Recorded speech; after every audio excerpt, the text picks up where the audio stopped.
So as Lisa stated before, I head up product development at Citi. I'd like to thank you all for coming and listening to hear us speak about SEFs, and my fellow panelists, Brandon and Felix. We'll start to walk you through our thoughts around this area. And we'd like to keep this as a pretty open forum, so if you do have questions, please feel free to ask as we go through things.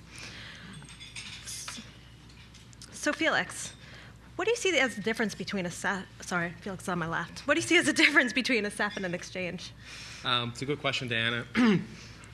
So just to start off, I'm the attorney on the panel, so some of my responses are going to be covering more the legal and regulatory side more than the technology side, which I think Diana and Brandon will do a great job covering.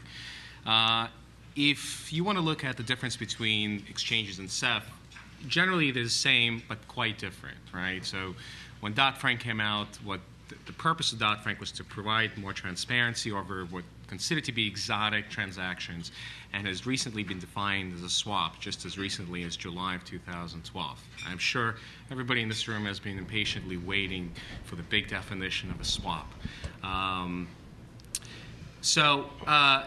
The exchanges, which exchanges have been around for not only decades, but at this point, going on back to the 1800s when New York Stock Exchange was established, essentially provide not only as a forum for intermediating trades, but also for guaranteeing some of the trades, which SEFs are not going to do. A SEF, a swap execution facility, which is the literal meaning of the terms, facility in this acronym, means it's a venue. It's a venue where participants will come together and their trades, their swaps will be traded on this facility, on this electronic platform.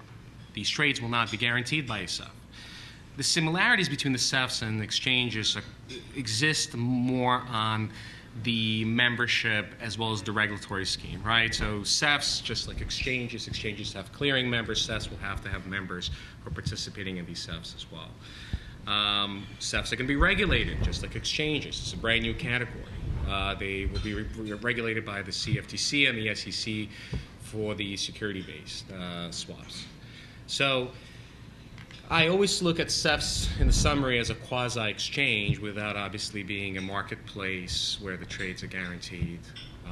But it is a quasi-exchange in some sense. And how many SEFs do you feel will dot the landscape? Well, it's a good question. So in 2011, we're about almost 2 years away when the CFTC proposed the SEF rules. The CFTC stated, I believe Gensler stated on the record there, he's anticipating about 50 to 60 SEFs. I don't think we're going to get as many SEFs today. To the best of my knowledge, and I think the best way to actually go about counting how many SEFs are going to register as of today, there might be additional one. I'll explain to you in a minute. So one of the requirements for SEF is to have a surveillance program. The National Futures Association, which is the DSRO for the CFTC, also acts as an outsourced venue for the surveillance programs on behalf of SEFs. And based on my discussion 2 weeks ago at a different conference with a gentleman named Ed Dasso, who oversees the surveillance portion of the NFA's programs for SEFs, he said there are 14 SEFs to be, right, because SEFs are not yet there are no final rules. When we use the word SEF, obviously, I just want to be clear, these are future SEFs. There are 14 SEFs that have signed up with the NFA's program, and I believe there might be one or two others who have not done so. Maybe perhaps they have their own surveillance technology in place. That being said, I estimate the number likely to increase to about 20. And just the reason for that is my firm has a couple of clients that's waiting for the final rules to come out to determine whether financially and technologically they'll be able to comply with the SEF rules. So I wouldn't be surprised if we're going to get maybe another half a dozen, bringing a total somewhat around 20 or so. So significantly less what the CFTC had anticipated.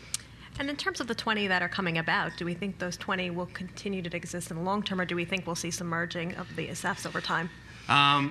So clearly there's going to be some consolidation. Let me take one